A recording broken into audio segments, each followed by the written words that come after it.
Hello दोस्तों, आप सभी का स्वागत है मेरा यूट्यूब चैनल सुबह स्टडी पे। आज हम लोग पढ़ेंगे जो एडोटेरिया के 7500 प्लस जीके जीएस सेट है, उसका सेट नंबर रहेगा 49 और ये पूर्ण डिस्कशन के रूप में हम लोग देखेंगे। तो चलिए शुरू करते हैं। पहला इसमें क्वेश्चन हो जाएगा।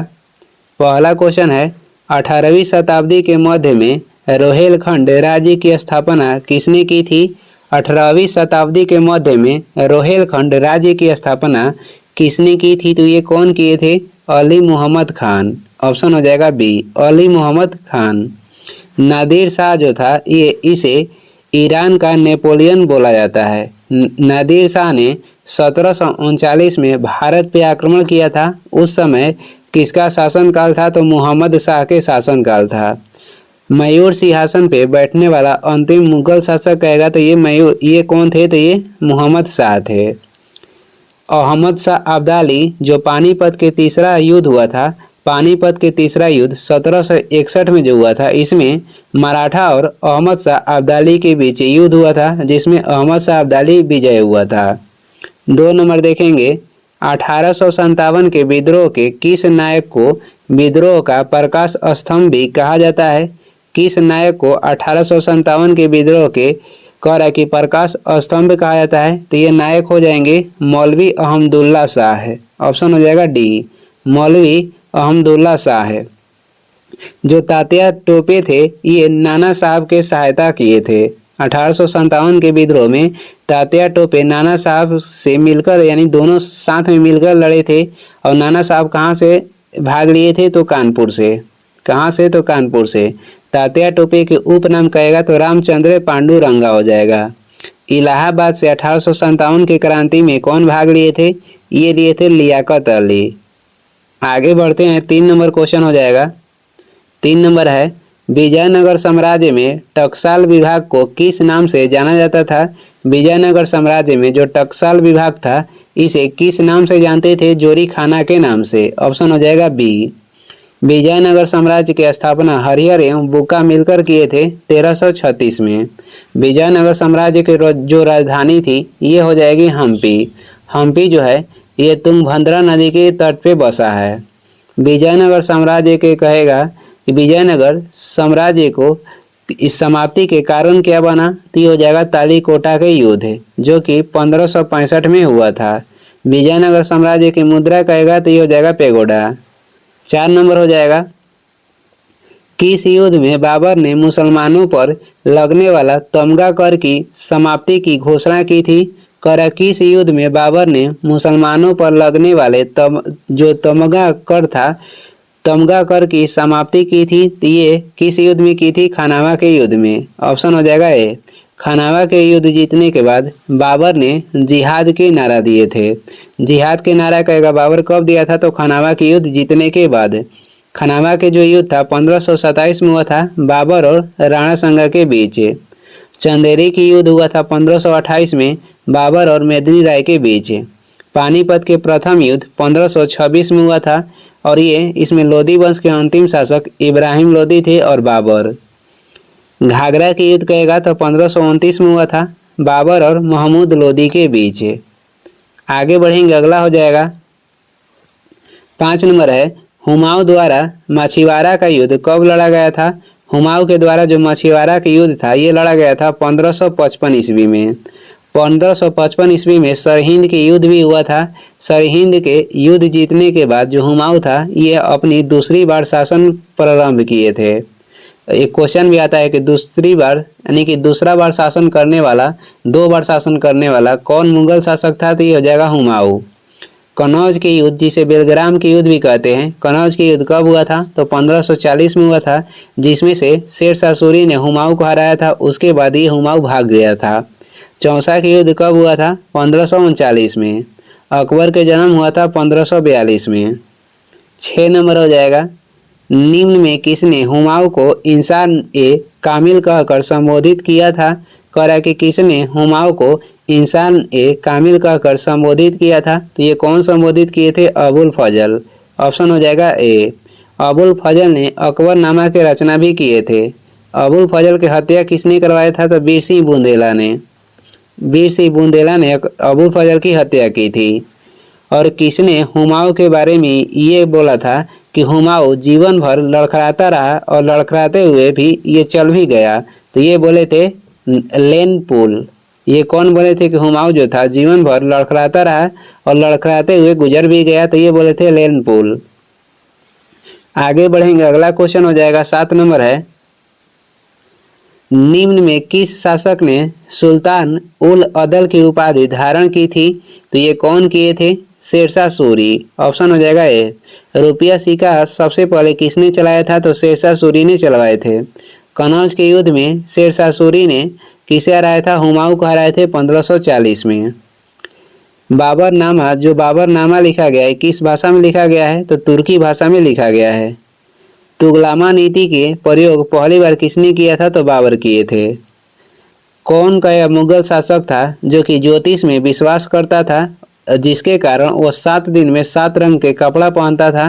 तो ये हो जाएगा हुमायूं। हुमायूंनामा के लेखक कहेगा तो ये हो जाएंगी गुलबदन बेगम। अकबर के शासनकाल में ईस्ट इंडिया कंपनी के गठन किया गया था 1600 ईस्वी में। 8 नंबर देखेंगे, मुगल काल में न्याय विभाग के प्रबंधक को क्या कहा जाता था?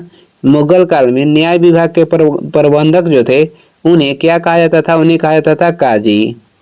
सल्तनत काल में वजीर जो थे ये प्रधानमंत्री हुआ करते थे, राजस्व विभाग के प्रमुख है। आगे बढ़ते हैं, अगला हो जाएगा सुंदर श्रृंगार पुस्तक के लेखक निम्न में कौन है? सुंदर श्रृंगार पुस्तक के लेखक निम्न में कौन है? ये हो जाएंगे सुंदर दास। ऑप्शन हो जाएगा ए। सूरसागर के लेखक हो जाएंगे सूरदास। रामचरितमानस जो है, रामचरितमानस की रचना तुलसीदास किए थे। किस भाषा में? तो अवधी भाषा में। 10 नंबर हो जाएगा, मरियम महल की स्थापना निम्न में किसके द्वारा किया गया था? मरियम महल की स्थापना अकबर के द्वारा किया गया था और पंचमहल के भी स्थापना अकबर नहीं किए थे। न्याय की जंजीर किसने स्थापित किया था? तो ये किए थे जहांगीर। हिंदी साहित्य का स्वर्णकाल किसके शासनकाल को कहा जाता है? हिंदी साहित्य का स्वर्णकाल कहा जाता है अकबर के शासनकाल को। मुंबईयान जो शैली है, मुंबईयान शैली के जन्मदाता किसे कहा जाता है? तो ये कहा जाता है बाबर को। जो मयूर सिंहासन था जो कि शाहजहां बनवाए थे, इसमें शाहजहां के द्वारा ही बनवाया गया था मयूर सिंहासन। तो मयूर सिंहासन को कह रहा है कि कौन कलाकार बनाए थे? तो ये थे बेबादल खां।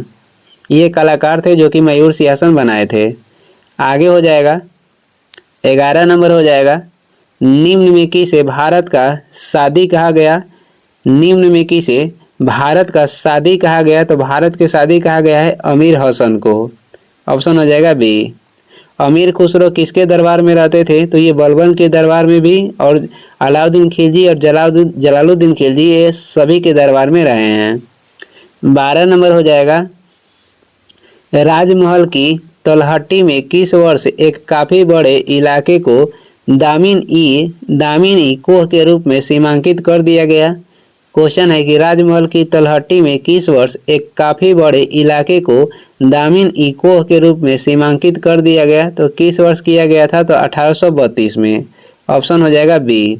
1833 के अधिनियम के तहत जो बंगाल के गवर्नर जनरल थे उन्हें भारत के गवर्नर जनरल बनाया गया, जिसमें पहला बने भारत के प्रथम governor general Lord William Bentinck. आगे बढ़ते हैं, 13 नंबर हो जाएगा, कर्जन के समय सहकारी उधार समिति अधिनियम को किस वर्ष गठित किया गया था? कर्जन के समय सहकारी उधार समिति अधिनियम को किस वर्ष गठित किया गया था? तो ये किस वर्ष किया गया था? तो ये किया गया था आपको 1904 ईस्वी को। ऑप्शन हो जाएगा सी। और 1904 ईस्वी को ही भारतीय विश्वविद्यालय अधिनियम भी पास किया गया था लॉर्ड कर्जन के शासनकाल में। 1905 में बंगाल के विभाजन भी हुआ था कर्जन के शासनकाल में, और पुलिस आयोग के गठन कहेगा तो 1902 में हुआ था कर्जन के ही शासनकाल में। लॉर्ड कर्जन के शासनकाल कहेगा तो 1899 से लेकर 1905 तक था। 14 नंबर हो जाएगा, travels in the Mughal empire किसने लिखी? Travels in the Mughal empire किसने लिखी है? तो ये फ्रांसवा बर्नियर ने लिखे हैं। Francois Bernier. ऑप्शन हो जाएगा सी। कृष्ण देव राय के शासनकाल में विजयनगर कौन आया था? तो बारबोसा आया था और डेमिंग पायस आया था। आगे बढ़ते हैं, अगला क्वेश्चन हो जाएगा 15 नंबर है, भारत में ईस्ट इंडिया कंपनी की सफलता का राज्य क्या था? तो भारत में जो ईस्ट इंडिया कंपनी सफल हुई थी इसका कह रहा है कि राज्य क्या था, तो देखते हैं। इसमें हो जाएगा भारत में राष्ट्रीय भावना की कमी। भारत में उस समय भारत में राष्ट्रीय भावना की कमी थी। उसके बाद कंपनी की सेना को पश्चिमी प्रशिक्षण मिला था तथा उनके पास आधुनिक हथियार थे, ये भी सही है। भारतीय सैनिकों में राष्ट्रीय भावना का अभाव था, जिसके परिणाम स्वरूप कोई जो उन्हें अच्छा वेतन दे अपनी सेवा में लगा सकता था। तो ये भारतीय ईस्ट इंडिया कंपनी भारत में जो सफल रही इसका ये सब कारण है। तो इसमें से हो जाएगा सभी। राष्ट्रीय कह रहा है कि राष्ट्रीय जल विज्ञान केंद्र कहाँ पर स्थित है? तो राष्ट्रीय जल विज्ञान केंद्र स्थित है चेन्नई में। हर्यक वंश के अंतिम शासक कौन थे? ये थे नागदशक। और हर्यक वंश के संस्थापक कहेगा तो बिंबिसार हो जाएंगे। आगे बढ़ेंगे, 16 नंबर है, दक्षिण भारत में सिंचाई व्यवस्था का अग्रदूत किसे माना जाता है? दक्षिण भारत में सिंचाई व्यवस्था के अग्रदूत माना जाता है सर आर्थर कॉटन को। सर आर्थर कॉटन को। भारतीय जनता पार्टी के पूर्ववर्ती राजनीतिक पार्टी भारतीय जनसंघ के संस्थापक अध्यक्ष कौन थे? भारतीय जनता पार्टी के पूर्ववर्ती राजनीतिक पार्टी भारतीय जनसंघ के संस्थापक अध्यक्ष करा, इसमें से कौन थे? तो ये थे श्यामा प्रसाद मुखर्जी। ऑप्शन बी हो जाएगा श्यामा प्रसाद मुखर्जी। संसद की कहेगा उस पार या संसद की रपटीली राह पुस्तक किसके द्वारा लिखा गया है? तो ये अटल बिहारी वाजपेयी के द्वारा लिखा गया है। आगे बढ़ते हैं, 18 नंबर हो जाएगा, भारतीय संसद के नए भवन को किस वास्तुकार ने डिजाइन किया था? भारतीय संसद के जो नए भवन था कह रहा है कि किस नए भवन जो है उसे किस वास्तुकार ने डिजाइन किए हैं? तो ये हो जाएंगे बिमल पटेल। नया जो संसद भवन है उसका ये डिजाइन बनाए हैं बिमल पटेल। और इसमें टोटल कितने सीट है संसद के लिए? तो इसमें संसद के लिए टोटल 1272 सीट है, जिसमें लोकसभा के कहेगा तो 888 सीटें हैं और राज्यसभा के लिए 384 सीटें हैं। पुराना वाला जो संसद भवन था उसका वास्तुकार कौन थे? एडविन लुटियंस तथा हर्बर्ट बेकर। 19 नंबर हो जाएगा, केंद्र सरकार द्वारा राष्ट्रीय ट्रांसजेंडर परिषद का गठन किस वर्ष किया गया है? केंद्र सरकार के द्वारा राष्ट्रीय जो ट्रांसजेंडर परिषद है उसका गठन किस वर्ष किया गया है? तो ये किया गया आपको ये 2020 में किया गया है। ऑप्शन हो जाएगा सी 2020। पहला ट्रांसजेंडर दरोगा कौन बनी है? तो ये बन गई हैं मानवी मधु कश्यप, जो कि बिहार के भागलपुर में बनी हैं। और पहला क्लिनिक कहेगा, पहला ट्रांसजेंडर क्लिनिक भारत में कहाँ पे खोला गया है? तो ये खोला गया है हैदराबाद में। आगे बढ़ते हैं, अगला क्वेश्चन हो जाएगा, अगला है राष्ट्रीय ट्रांसजेंडर परिषद में मनोनीत सदस्यों का कार्यकाल कितने वर्षों के होता है? तो राष्ट्रीय ट्रांसजेंडर परिषद में मनोनीत जो सदस्य होते हैं इनके कार्यकाल होता है 3 वर्ष के लिए। और इसके अध्यक्ष कौन होते हैं? तो सामाजिक न्याय तथा अधिकारिता मंत्री होते हैं। राष्ट्रीय ट्रांसजेंडर परिषद के अध्यक्ष सामाजिक न्याय तथा अधिकारिता मंत्री होते हैं। 21 हो जाएगा, राष्ट्रीय अपराध रिकॉर्ड ब्यूरो की स्थापना कब की गई? राष्ट्रीय अपराध रिकॉर्ड ब्यूरो की स्थापना 1986 में की गई। ऑप्शन हो जाएगा डी। राष्ट्रीय पर्यावरण संरक्षण अधिनियम 1986 में लाया गया था। नाबार्ड की स्थापना कब हुआ? नाबार्ड का स्थापना हुआ था 1982 में। वही जो एग्जिम बैंक है, आयात निर्यात बैंक, इसका भी स्थापना 1982 में किया गया था। वन संरक्षण अधिनियम कब लाया गया था? तो ये लाया गया था कब? तो 1980 में। सार्क के गठन कब हुआ था? सार्क के गठन हुआ था 1985 में, जिसका मुख्यालय कहेगा तो काठमांडू है। आगे बढ़ेंगे, 22 नंबर क्वेश्चन हो जाएगा, निम्नलिखित में से कौन सा लौह एवं इस्पात संयंत्र किसी नदी तट पर स्थित नहीं है? इसमें कह रहा है निम्नलिखित में से कौन सा लौह एवं इस्पात संयंत्र किसी नदी तट पर स्थित नहीं है? तो इसमें से हो जाएगा भिलाई। भिलाई जो इस्पात कारखाना है ये छत्तीसगढ़ में है। इसकी स्थापना हुआ था 1955 में। बोकारो इस्पात कारखाना झारखंड में है, स्थापना 1964 में हुआ था। 23 हो जाएगा, सोनोरान क्या है? आपको बताना है कि सोनोरान कि ये क्या है? तो ये उत्तरी अमेरिका का एक मरुस्थलीय क्षेत्र है। जो सोनोरान है ये उत्तरी अमेरिका का एक मरुस्थलीय क्षेत्र है। दक्षिण अफ्रीका के में पाई जाने वाली जो जनजाति है निग्रो, ये निग्रो जनजाति दक्षिण अफ्रीका में पाई जाती है। आगे बढ़ेंगे 24 नंबर हो जाएगा नेगेव मरुस्थल कहाँ पर स्थित है। नेगेव मरुस्थल जो है ये इजराइल में स्थित है। तकला मकान तथा गोबी जो मरुस्थल है ये चीन में है। तकना मकान ये चीन के मरुस्थल है। गोबी जो हो जाएगा ये चीन तथा मंगोलिया दोनों में स्थित है। उगते सूर्य का देश किसे बोलते हैं। जापान को बोला जाता है उगते सूर्य का देश, और ब्रिटेन को कहेगा तो ब्रिटेन को डूबते सूर्य का देश बोला जाता है। 25 नंबर हो जाएगा सुलेबेसी द्वीप कहाँ पर स्थित है। सुलेबेसी द्वीप ये स्थित है हिंद महासागर में। ऑप्शन हो जाएगा ए। हिंद महासागर के सबसे बड़ा द्वीप हो जाएगा मेडागास्कर। प्रशांत जो महासागर है ये सबसे बड़ा महासागर है। जो बरमूडा त्रिभुज है ये कहाँ स्थित है। बरमूडा त्रिभुज ये उत्तरी अटलांटिक महासागर में स्थित है। आगे बढ़ेंगे, अगला हो जाएगा 26 नंबर देखेंगे अफगानिस्तान के जो हेलमंद प्रांत है ये किसकी खेती के लिए प्रसिद्ध है। तो अफगानिस्तान का हेलमंद प्रांत ये किसकी खेती के लिए प्रसिद्ध है। अफीम के खेती के लिए ये प्रसिद्ध है। नॉर्वे विश्व में चाय निर्यात में प्रथम स्थान पे आता है। चाय निर्यात में भारत जो है ये विश्व में दूसरा स्थान पे है, पहला पे नॉर्वे है। अफीम किससे प्राप्त होता है तो ये पोस्ता से प्राप्त होता है। 27 नंबर हो जाएगा 20वीं शताब्दी के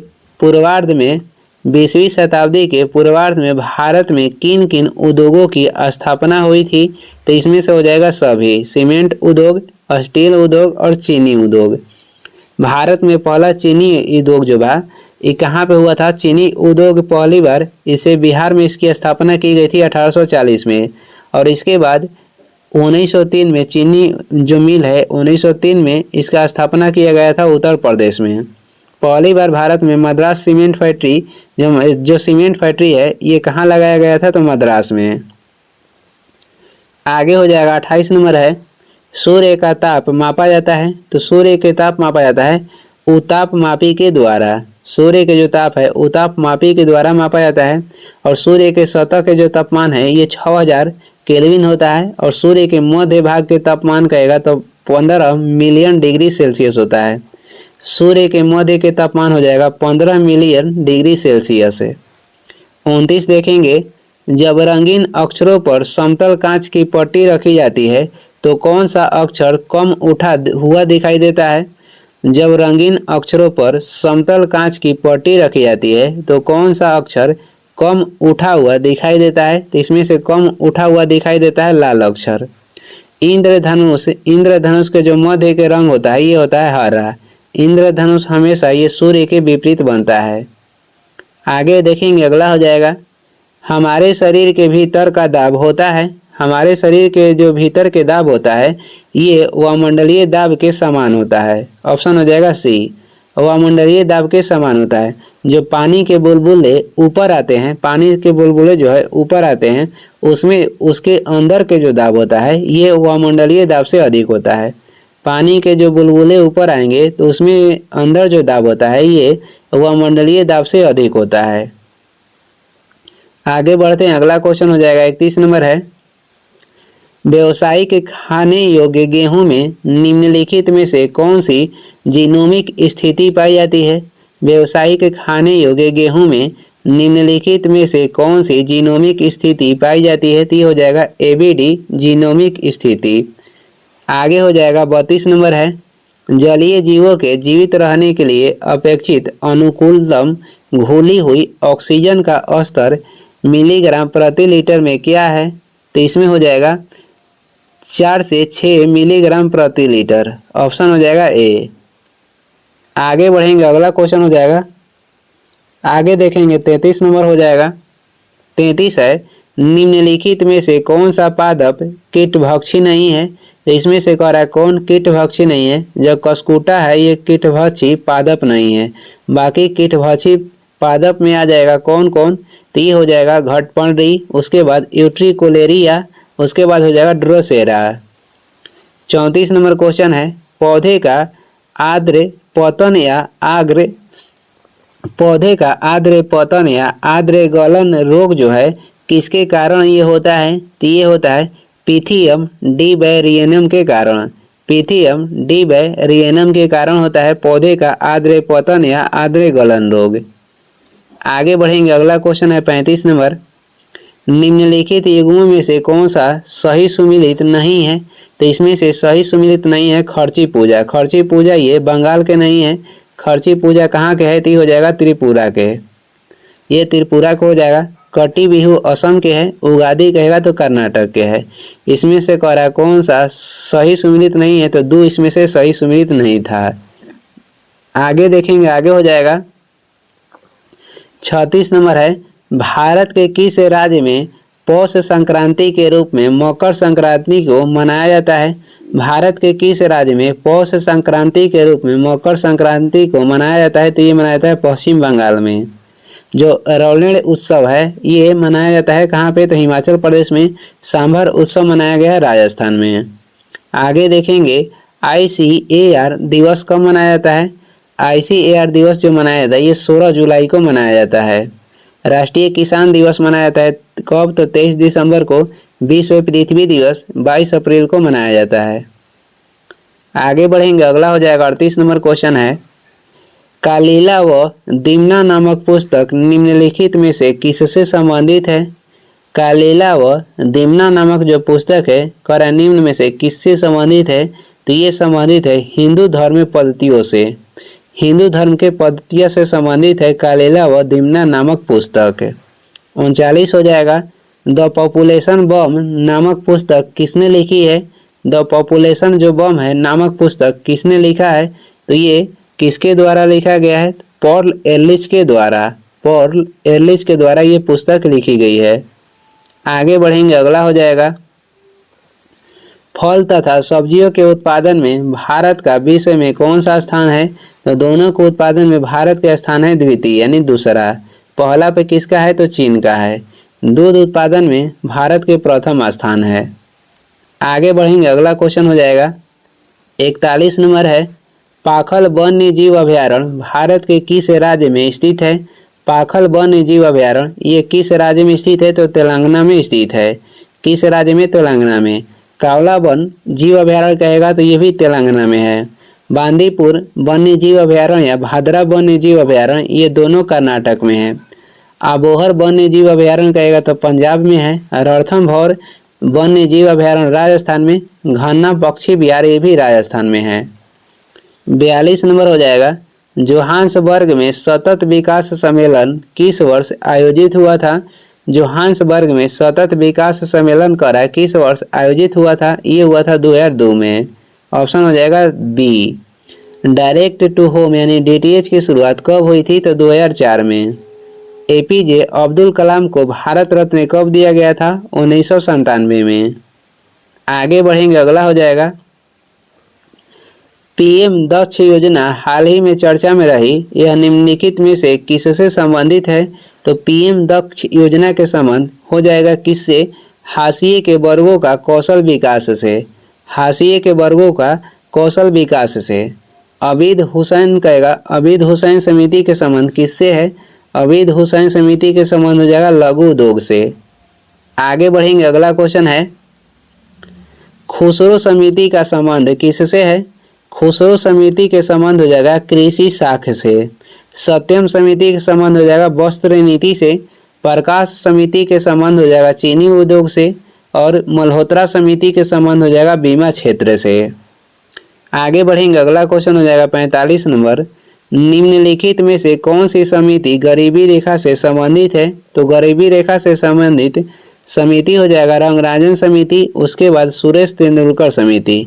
1 और 2 सही है, ऑप्शन हो जाएगा ए। विजय केलकर समिति जो है इसी समिति के तहत आम बजट को रेल बजट में 2016 में मिलाने की प्रयास किया गया था। और कब हुआ था? तो 2017-18 में रेल बजट को आम बजट में मिला दिया गया और पेश किया गया था 2016 में। कया किस समिति के तहत? विजय केलकर समिति के तहत। आगे बढ़ते हैं, अगला हो जाएगा उत्पादन फलन संबंध किसके साथ स्थापित होता है? उत्पादन फलन जो संबंध है किसके साथ ये स्थापित होता है? तो निवेश के उत्पादन के साथ। निवेश के उत्पादन के साथ होता है। आगे हो जाएगा 47 है। सतत विकास की अवधारणा को किस रिपोर्ट द्वारा अस्तित्व में लाया गया था? सतत विकास की अवधारणा को किस रिपोर्ट द्वारा अस्तित्व में लाया गया था? ये हो जाएगा ब्रंटलैंड रिपोर्ट के तहत। ऑप्शन हो जाएगा ए, ब्रंटलैंड रिपोर्ट के तहत। अगला क्वेश्चन है, भारतीय सांख्यिकी संस्थान की स्थापना किस वर्ष की गई थी? भारतीय सांख्यिकी संस्थान की स्थापना करा कि किस वर्ष की गई थी? तो ये कब किया गया था? तो 1931 में। ऑप्शन हो जाएगा ए। केंद्रीय बैंकिंग जांच समिति के गठन भी 1931 में किया गया था।